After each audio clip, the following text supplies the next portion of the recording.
우리 기독교를 기다림의 종교라 이렇게 말하는 분들이 많습니다. 보세요. 메시아의 오심을 기다리고 십자가의 구원을 기다리고 부활을 기다리고 마침내는 하나님 나라가 이 땅에 오기를 기다리는 신앙으로 우리가 살고 있기 때문입니다. 지금 우리가 대림절을 지내고 있는데 이 대림절은 가장 대표적으로 기다리는 절기입니다. 무엇을 기다리겠습니까? 바로 아기 예수님의 탄생을 기다리는 절기입니다. 우리에게 오실 예수님을 기다리고 그리고 오신 주님을 통해서 구원의 은혜가 우리 성도들과 함께 있으시기를 축원합니다. 대림절은요, 성탄주일 전에 4주간 지내는 절기를 말합니다. 이 대림절은 대강절이라고도 부르고 또는 강림절이라고도 부릅니다. 요즘은 잘 쓰지 않는데 기억하시는 분도 많을 거예요. 예전에는 장림절이라고도 많이 불렀습니다. 대림절이 오늘과 같이 4주간으로 지켜진 유래는 지금으로부터 약 1300년 전인 7세기 초에 그레고리 1세라는 교황 때였습니다. 기독교 역사에서 대림절과 관련된 가장 오래된 문헌은 4세기 후반에 나온 성 힐라리우스라는 분이 쓴 성무서라는 문서가 있는데, 이 책에 보면 이 대림절을 제의 시기라고 하였습니다. 부활절을 앞두고 6주간 동안 사순절을 지낼 때 사순절이 시작되는 날이 항상 수요일인데 그 날을 제의 수요일, 죄를 뒤집어쓰고 회개하는 날이라 그래서 제의 수요일 그렇게 부르게 됐습니다. 우리가 보통은 대림절과 성탄절은 축제의 날처럼 여겨서 흥겹고 기쁘게 보내는 것만 생각하는 경우가 많습니다. 그런데 말씀드린 것처럼 우리 기독교 역사에서 대림절도 마찬가지로 제의 시기, 마치 제의 수요일처럼 제의 시기라고 불렀습니다. 왜 그랬을까요? 이때도 사순절처럼 제를 쓰고 금식하며 속죄하는 절기라는 뜻이 들어있기 때문입니다. 아마 부활절 전에 사순절 풍습에서 유래한 것은 아닐까 생각이 됩니다. 초대교회와 중세시대 교회들 중에는 아직 대림절에 대한 통일이 없다가 12세기 경에 와서 교회의 공식적인 전례 의식으로 확정이 됐고 그 대림절 절기를 1000년 가까이 우리가 지금 이 절기를 지키고 있습니다. 우리 기독교 교회들이 지키는 절기를 교회력이라고 말하는데 언제나 새해가 시작되는 교회력의 첫 절기는 바로 지금 지키고 있는 대림절입니다. 대림절로부터 우리 교회력은 시작이 됩니다. 앞에서 제가 대림절을 제의 시기라고 말씀을 드렸는데 그만큼 우리 그리스도인들은 이 대림절은 엄숙하고 경건한 절기로 지켜야 한다는 뜻입니다. 교인들은요 금식하면서 지냈고 제가 지금 가운에 두르고 있는 스톨이라고 하는데 보라색 스톨을 쓰고 예전에 스톨을 쓰기 이전에는 목회자들이 보라색 옷을 입고 예배를 집례했습니다. 지금도 기독교가 주류인 유럽에서는 이 대림절이 시작돼서 성탄절에 이르기까지 교회는요 어떤 요란한 행사도 하지 않고 침묵과 경건으로 일관하는 것을 볼 수 있습니다. 다만 교회 밖에 있는 사람들이 성탄절을 명절처럼 여겨서 지키고 또 연말 분위기와 맞물려서 잔치를 하고 축제를 하면서 지내지만 원래 교회 안은 그렇지 않습니다. 대림절 기간 동안 성경 말씀도 어디를 읽냐면 이사야서를 비롯해 선지자들이 메시아 그리스도께서 오시면 고난을 받으실 그 말씀을 묵상하거나 아니면 세례 요한의 회개를 외치는 그 말씀을 묵상하면서 보내는 절기가 바로 이 대림절인 거예요. 하지만 우리나라 교회들은 대림절 기간 동안에 축제 분위기로 많이 보내면서 발표회도 하고 칸타타도 연주하고 많은 행사와 이벤트들을 하는 경우들을 봅니다. 제 생각에는 아마도 미국 교회의 영향을 받은 것이 아닌가 그렇게 생각합니다. 원래 대림절을 시작한 의도대로 침묵과 경건, 회개와 금식, 자숙과 반성의 대림절과 성탄절 분위기가 이제 이 암담한 시대에 복구되어야 하지 않을까 그렇게 생각할 때가 많아요. 너무 많이 들뜬 채로 대림절과 성탄절을 보내는 모습을 보면서 우리 한국교회는, 아니 거창하게 한국교회 말할 필요도 없고 우리 교회에 있는 우리 교인 개개인 한 사람은 이 대림절 과연 우리는 누구를 기다리고 있을까? 우리는 과연 지금 무엇을 기다리면서 대림절을 보내고 있을까 생각을 해보게 됩니다. 이 절기에 우리에게 다시 오실 메시아 예수님을 사모하며 경건하게 주님만을 기다리는 우리 성도들이 되시기를 바랍니다. 대림절에 이런 의도를 생각하면서 오늘 본문 말씀을 택했고요. 그러면서 묵상하면서 하나님의 말씀을 준비했습니다. 오늘 본문으로 택한 빌립보서 2장 5절 이하의 말씀은 아주 유명한 말씀이고 고난받는 종의 모습으로 오신 그리스도를 바울이 전해준 말씀입니다.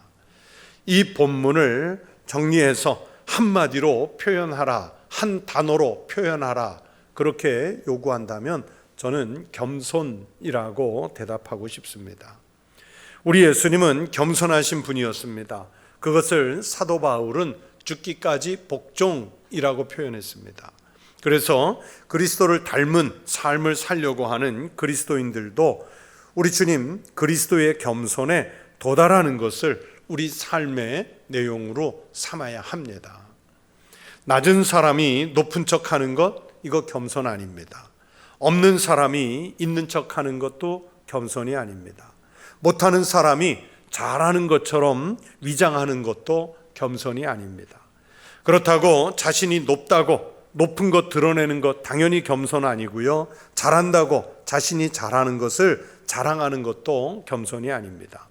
있다고 있는 것 다 내세워서 자랑하는 것도 당연히 겸손이 아닙니다. 할 줄 알면서도 하지 않는 것, 알면서도 모르는 척하는 것, 내놓을 수 있으면서도 내놓지 않는 것, 이런 것들 겸손이 아닙니다. 아니, 신앙적인 면에서 보면 그런 모습은 오히려 교만에 가깝습니다. 겸손은요, 힘이 있고, 겸손은 능력이 있고, 높음이 있으면서도 그것을 자랑하기보다 그것을 통해서 섬김과 봉사와의 삶을 살고 희생적인 삶을 살아갈 수 있는 용기를 내는 것이 겸손입니다. 그래서 겸손은 약한 사람이 겸손한 게 아니고 힘도 있고 능력도 있고 강한 사람이 낮아질 수 있는 그 용기를 갖는 것이 겸손입니다. 바로 우리 주님이 그러셨습니다. 예수님은 하나님 자신이시면서도 종의 형체를 가지고 우리에게 오셨다고 말씀하지요. 보좌에 계셔야 할 분이 보좌가 아니라 십자가를 지는 자리로 오셨습니다. 섬김을 받으시기에 마땅하신 분이 섬기려고 오셨다고 성경이 말씀해요. 그래서 겸손하신 주님이 우리를 찾아오셨습니다. 주님이 그렇게 하셨기 때문에 하나님은 겸손한 사람을 높여주십니다. 예수님은 본래 하나님이시지만 종의 형체를 입고 십자가에서 죽기까지 겸손하게 하나님께 복종하셨기 때문에 하나님께서 우리 주님을 높이시잖아요. 모든 이름이 다 예수의 그 이름 앞에 무릎을 꿇게 하신다고 말씀하십니다.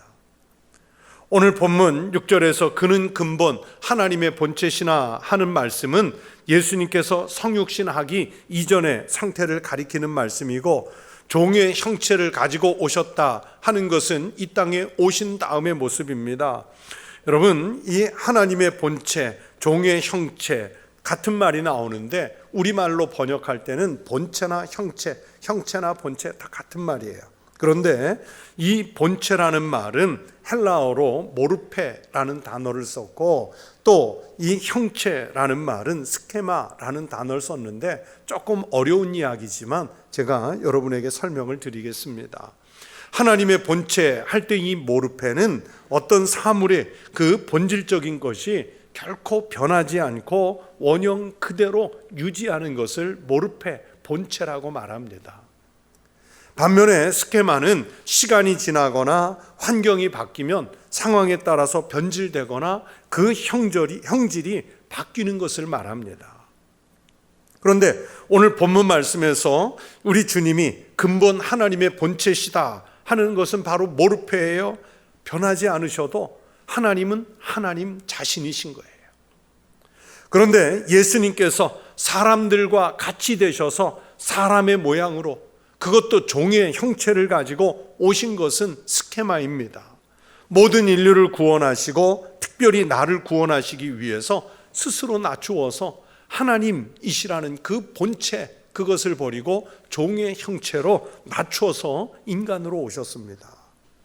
변하지 않아도 되는 분이 우리 같은 죄인을 구원하기 위해서 변하셨다는 말씀이에요. 이 변화는 모든 영광을 포기했기 때문에 일어날 수 있는 가장 신비한 변화입니다. 영광을 포기했다는 말씀은 7절에 자기를 비워, 이런 말씀이에요. 겸손의 상징은 바로 자기를 비우는 것에서 시작합니다. 예수님은 인간이 되실 때 자신이 하늘에서 가지고 있던 신성, 하나님의 자리에 앉아 계시던 보좌, 그러면서 하나님으로서 누리실 수 있는 영광, 이걸 다 버리고 종이 되신 거예요. 비웠다 하는 말은 헬라어로 캐노시스라고 하는데, 통이 완전히 빌 때까지 그 안에 있는 것을 다 쏟아내는 것을 캐노시스라고 그래요. 그래서 이 말을 이용해서 우리 기독교가 경건훈련 또는 영성을 훈련을 할 때 첫 단계로 자기를 비우는 훈련부터 하는데, 그때 그 단어를 캐노시스 영성이라고 이름을 붙입니다. 하나님 자신이시고 본체이신 예수님은 죄인들을 구원하시기 위해서 그렇게 자신이 갖고 계신 모든 것을 다 쏟아주셨어요. 우리가 피값을 주고 사셨다 하는 말씀이 바로 거기에 해당되는 말씀입니다. 여러분, 우리는 지금 대림절을 보내고 있습니다. 하나님께서는 우리를 얼마나 사랑하시기에, 도대체 얼마나 사랑하시기에 독생자 예수님을 이 세상에 보내셔서 십자가에서 죽음을 맞게 하셨을까?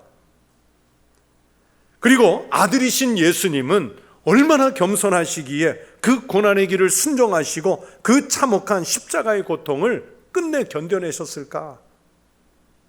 어떻게 하나님 본체이신 그분이 자기를 비워서 종의 모습으로 이 땅에 오실 수 있었을까? 대림절을 보내면서 오늘 본문을 묵상하면서 생각해 본 것들입니다.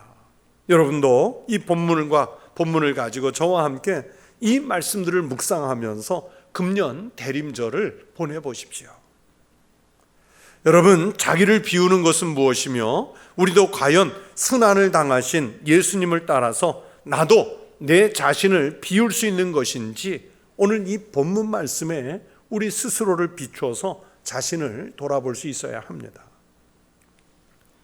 여러분, 사람들이 모이는 곳에는, 2명 이상 사람이 모이는 곳에는 뭐 항상 좋기만 하겠어요? 그 안에 갈등도 있고 분열도 있고 다툼도 있지요. 그 귀한 성령의 은혜로 충만했던 초대교회, 우리가 현대교회가 늘 돌아가고 싶어하는 원형의 모델, 그 초대교회도 들여다보면 내부적으로 갈등들이 있었어요. 예루살렘 교회는 가난한 과부를 구제하는 문제 때문에 갈등이 있었죠. 헬라파 과부와 히브리파 과부를 구제금을 차별해서 준다는 오해가 생겨서 갈등했습니다. 이 문제 때문에 초대교회에서 처음으로 7집사를 선택해서 그들에게 이 구제 사역을 맡기는 것에서 교회 안에 재직이라는 제도가 생기게 되지 않습니까? 요즘 수요 예배 시간에 고린도서를 강의하고 있는데, 그렇게 열정적인 고린도 교회, 은사가 충만했던 고린도 교회, 여러분, 이 고린도 교회는 어땠을까요? 바울파로, 베드로파로, 아볼로파로, 그리스도파로 나뉘어서 서로 자신들의 옳다고 주장을 하지 않습니까? 성령의 은사를 강하게 받은 사람들끼리 모여서 누구 은사가 더 귀하냐, 누구 은사가 더 크냐, 누가 더 귀하게 쓰임을 받았냐 하는 문제 때문에 갈등하고, 우상에게 바쳐졌던 음식을 먹느냐 마느냐 하는 문제 때문에 갈등하고, 목회자인 바울을 어떻게 대할 것이냐 하는 문제로 갈등하잖아요. 그러면 오늘 본문이 담긴 편지를 받은 빌립보 교회는 평안했을까요? 초대교회 중에서도 가장 모범적인 교회, 칭찬을 가장 많이 받는 교회로 유명했습니다. 그런데 들여다보면 이 교회, 빌립보 교회 안에도 갈등이 있어요. 바로 유오디아와 순두계라고 하는 두 여성 지도자 간의 갈등으로 교회가 혼란스러워지니까 사도 바울이 빌립보서 4장 2절에서 이 두 여성 지도자를 권면해서 주 안에서 같은 마음을 품으라, 유오디아여 순두계여 주님 안에서 같은 마음을 품으라, 이렇게 권면할 정도였어요. 우리가 그렇게 사모하고 돌아가고 싶은 교회, 초대교회지만 그렇다고 해서 이 지상에 있는 교회들 중에 완벽한 교회는 아니었다는 얘기예요. 이런 초대교회, 특별히 빌립보 교회를 향해서 하나님은 당신들이 사랑하고 겸손한 마음으로 주님을 섬기고 주님을 기다리라고 말씀하시는 거예요. 그래서 그 겸손으로 종의 형체를 가지고 오신 하나님을 생각하면서 겸손한 마음으로 사람을 대하고, 겸손한 태도로 봉사하고, 겸손한 태도로 직분을 감당하라는 거예요. 그 사람이 바로 힘이 있는 신앙인입니다. 겸손은 우리 그리스도인에게 있어서 최고의 미덕입니다. 예수님께서는 겸손의 본보기가 되셔서 우리에게 오셨고 십자가를 지셨습니다. 예수님은 본체가 하나님이시라고 말씀하잖아요. 그런데 하나님 자신이신 본체임에도 불구하고 이렇게 철저하게 우리 같은 죄인 인간을 위해서 자기를 비우시고 오시는 거예요. 여러분, 자기를 비운다는 것이 무엇입니까? 보면요, 요즘에 많은 정치인들이 자기는 마음을 비웠다 이 말을 참 많이 하잖아요. 그런데 그분들의 하는 언행을 보면 우리 같은 국민들의 눈에 비치는 모습을 보면 전혀 마음을 비운 사람들의 태도가 아니에요.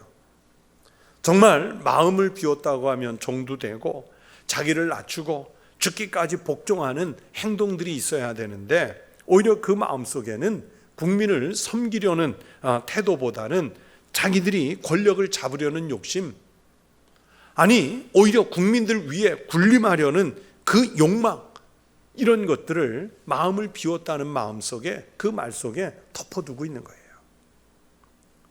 그런데요, 우리가 그분들만을 탓할 수 있겠습니까? 우리들 스스로도 마음을 비운다는 것이 얼마나 어려운 일인지 우리도 스스로도 잘 알잖아요. 비웠다는 것은 앞에서 말씀드린 대로 헬라어로 케노시스라는 단어인데, 통이 완전히 빌 때까지, 내용물이 다 사라질 때까지 다 비워서 그 속에 밑바닥이 훤히 보일 때까지 그 안에 있는 것들을 탈탈 털어내서 다 쏟아내는 행위, 그것이라고 말씀드렸습니다. 우리 예수님은 종의 형체로 자신의 모든 것을 그렇게 하나도 남김없이 모두 쏟아부으셨어요. 생명까지 쏟아부으셨습니다. 그렇게 비우고 또 비운 그 자리에 무엇인가를 채우셨는데, 그것이 바로 겸손을 채우셨고 아버지이신 하나님께 순종하는 그 태도를 채우셨습니다. 본문의 말씀처럼 우리가 예수님의 마음을 품으려면 자신의 마음을 먼저 주님처럼 예수님 앞에 다 쏟아놔야 합니다. 나의 욕심을 다 채우고 내 자아를 포기하지 못한 채로 우리가 주님의 십자가를 마주대할 수는 없기 때문입니다. 그것들이 내 마음에서 떠나버리면 허전할 것 같아요. 그래도 내 자존심이 있는데, 내 자아가 있는데, 나의 욕망이 있는데, 내 자리가 있는데, 내 지위가 있는데, 내 돈이 있는데, 그거 다 쏟아놓고 비우면 허전할 것 같고 그 상실감 때문에 괴로울지도 모른다는 생각이 들어요. 그런데 주님을 보세요. 오히려 그 쓸데없다고 여겨지는 것들을 비웠을 때 비로소 우리에게 생명이 있지 않습니까? 여러분, 우리가 어떻게 겸손할 수 있겠습니까? 어떻게 하면 주님처럼 우리를 비워갈 수 있겠습니까? 자기를 비워 종의 형체를 가지고 오신 우리 본문 속의 예수님을 통해서 우리가 겸손해지고자 하는 세 가지를 말씀드리려고 합니다. 첫 번째, 우리가 겸손해지려면 그리스도 예수님처럼 먼저 그 마음을 품으라고, 겸손한 마음을 먼저 품으라고 말씀하세요. 5절에서 너희 안에 이 마음을 품으라 곧 그리스도 예수의 마음이니. 여러분, 우리가 무엇인가를 하려면 마음을 먼저 먹어야 되잖아요. 그렇다면 자기를 비우는 그 첫 번째 작업도 겸손의 마음부터 먹는 일입니다. 예수님께서 하신 것처럼 겸손한 마음으로 가득 먼저 채우려고 해야 돼요. 의도적으로 채워야 돼요. 우리가 가진 모든 것을 다 보여주고 난 후에 남는 것은 겸손이어야 합니다. 겸손은 자기를 비우는 일의 시작이며 마침입니다. 초대교회 교부이셨던 성 어거스틴에게 한 제자가 이런 질문을 했다고 그래요. 선생님, 우리의 신앙생활에 있어서 첫 번째 덕목은 무엇입니까? 그랬더니 예수님께서 겸손입니다. 그렇게 대답하셨어요. 그 어거스틴이 그렇게 대답하셨어요. 제자가 다시 물었습니다. 두 번째는 무엇입니까? 마찬가지로 어거스틴은 그것도 겸손입니다. 제자가 그럼 세 번째는 무엇이냐고 한 번 더 물었더니 어거스틴은 그 또한 겸손입니다. 그렇게 대답했다고 하십니다. 여러분, 어거스틴이 말하는 겸손은 다른 것이 아닙니다. 종의 형체를 가지고 오신 예수 그리스도의 마음을 닮아가는 오늘 본문 속의 그 겸손입니다. 그리고 신앙생활을 제대로 하는 사람의 모습을 어거스틴은 그렇게 표현한 것입니다. 내 안에 내 마음이 남아있으면 여전히 교만합니다. 내 마음 안에 예수님을 먼저 품는 믿음의 사람들이 되시기를 축원합니다. 그 겸손 때문에 성숙한 신앙의 삶이 되시기를 축복합니다. 우리가 겸손하기 위한 두 번째는 예수님처럼, 오늘 본문 속의 예수님처럼 죽기까지 하나님 아버지께 복종해야 합니다. 8절 말씀을 보세요. 사람의 모양으로 나타나사 자기를 낮추시고 죽기까지 복종하셨으니 곧 십자가에서 죽으심이라. 여러분, 누가 죽음의 길을 흔쾌히 기쁜 마음으로 갈 수 있겠습니까? 대부분의 사람은 죽음을 피하고 싶어 해요. 예수님도 겟세마네 동산에서 피하고 싶으셨던 게 그 죽음이잖아요. 하물며 죄도 없는 사람이 가장 처참한 형벌을 받아서 죽는 길을 가야 한다고 하면 선뜻 그래 내가 죽어야 하나 보다 복종할 사람 많지 않아요. 아무리 주인에게 귀속된 노예라고 할지라도 야, 너 나가서 내 대신 좀 죽어라. 그러면 예, 알겠습니다 하고 달려나가서 주인을 대신해서 죽을 사람도 흔치 않아요. 어떻게 하든지 도망을 가든지 아니면 무슨 수를 써서 변명을 하든지 회피할, 그게 우리 인간의 본능이잖아요. 그러나 예수님은 하나님 아버지의 종이 되셔서 십자가의 길을 선뜻 가십니다. 생명을 걸고 복종하셨습니다. 그 일을 위해서 사람의 모양, 그것도 종의 형체를 가지고 오셨다 했습니다. 여러분, 이게 바로 예수님이 우리에게 보여주시는 순종이지요. 여러분, 예수님의 복종을 닮으십시오. 정말 불의한 일이고 그 일을 하면 많은 사람들에게 피해를 줄 것 같고 아무리 따져봐도 야, 그래 이건 주님의 일이 아니야 하는 일에는 우리가 대항도 하고 싸울 수도 있을 거예요. 그러나 교회의 일을 하면서 신앙의 삶을 살면서 이웃을 위해 일하면서 직분을 맡아 감당하면서 가만히 보니 이것이 하나님 일이고 하나님이 기뻐하시는 일이라면 여러분이 할 수 있는 힘을 다해서 복종하고 순종하십시오. 주님의 말씀에부터 복종하십시오. 주님이 맡기신 사명과 직분에 복종하십시오. 그러면 하나님께서 순종의 미덕을 갖는 이들에게 복을 주실 줄로 믿습니다. 그 복을 여러분이 누리시기를 축원합니다. 마지막 세 번째는 하나님은 자기를 비운 사람을 통해서 영광을 받으실 것을 말씀하세요. 예수님께서 자기를 비우고 십자가에 달려 죽기까지 순종하신 일로 인해서 그리스도 이 이름 앞에 모든 피조물이 무릎을 꿇어야 할 영광의 이름이 되게 하시지 않습니까? 본문 11절을 보십시오. 모든 입으로 예수 그리스도를 주라 시인하여 하나님 아버지께 영광을 돌리게 하셨느니라. 종의 형체를 가지고 오셔서 사람의 모양으로 오셔서 죽기까지 복종하신 예수님은 아버지 앞에서 자신을 낮춘 그 복종 때문에 하나님이 그를 지극히 높이셨다 말씀하세요. 모든 이름 위에 뛰어난 이름이 되게 하셨다 말씀하세요. 여러분 보세요. 예수님이 자신을 스스로 높여서 높아지신 것 아니잖아요. 사람들에게 내가 하나님이다, 나를 좀 높여다오, 내 이름을 기억해다오, 나에게 보좌를 다오, 그렇게 요청하셔서 우리 예수님이 높아지신 것 아니에요.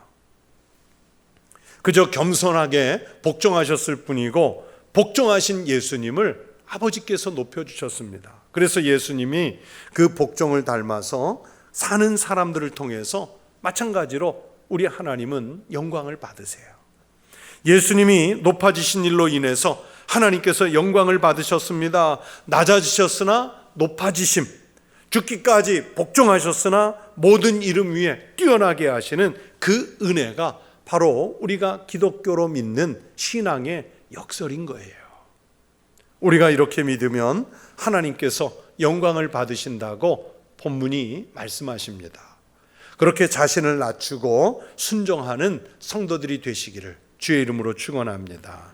성도 여러분, 나를 비우고 겸손하게 사는 것이 그냥 나의 개인적인 작은 신앙 같지만 그래도 이 신앙 때문에 나의 삶이 변하는 것을 넘어서 가정이 변하고 우리 교회가 변하고 세상 사람들과 관계 맺는 곳에서는 이웃을 변화시키는 큰 신앙이 되는 것입니다. 궁극적으로는 하나님 영광이 돼요. 오늘날 우리는 겸손이라고 하는 것이 바보처럼 여겨지고 나를 비운다는 것이 실패처럼 여겨지는 그런 냉혹한 시대, 암울한 시대 우리가 지금 살고 있습니다. 서로 높아지려고 하고 사람들과의 관계 속에서 먹이사슬의 맨 꼭대기에 그 자리를 차지하고 싶어하는 사람들의 속에서 우리가 지금 살고 있습니다. 낮아지면, 조금 겸손해지면, 십자가에 순종하면 죽을 것 같은 이런 세상에 오늘 우리가 살고 있습니다. 그러나 예수님을 보세요. 겸손히 자기를 비우셨고 이것 때문에 하나님께 영광을 돌리시지 않습니까? 그리고 부활의 영광을 얻게 하셨습니다. 이제는 아무도 예수님의 이런 행동을 미련하다, 어리석다 그렇게 말하지 않습니다. 이렇게 살아야 우리 그리스도인들은 신앙생활 제대로 했다, 인생 제대로 살았다 그렇게 고백할 수 있게 됩니다. 성도 여러분, 오늘 본문의 성경을 생각하시며 빈 마음을 갖는 성도 되시기를 축원합니다. 겸손한 삶을 사는 성도 되시기를 축원합니다. 금년 대림절과 성탄절을 맞아서 아기 예수, 종의 형체를 갖고 오시는 그 예수님을 기다리시고 또 삶의 자리에 가서는 오늘 본문에 이 주님처럼 살고자 하는 노력하는 믿음의 삶이 되시기를 주의 이름으로 축원합니다. 기도하겠습니다. 하나님 아버지, 낮고 천한 자리에 하나님 본체이시면서도 종의 형체로 찾아오신 주님의 겸손, 그 낮아지심을 본받아 우리도 어디에서 무엇을 하며 살든지 삶의 자리에서 주님처럼 낮아지고 주님처럼 겸손해져 하나님께 영광을 돌리게 하여 주시옵소서. 예수 그리스도의 이름으로 기도드리옵나이다. 아멘.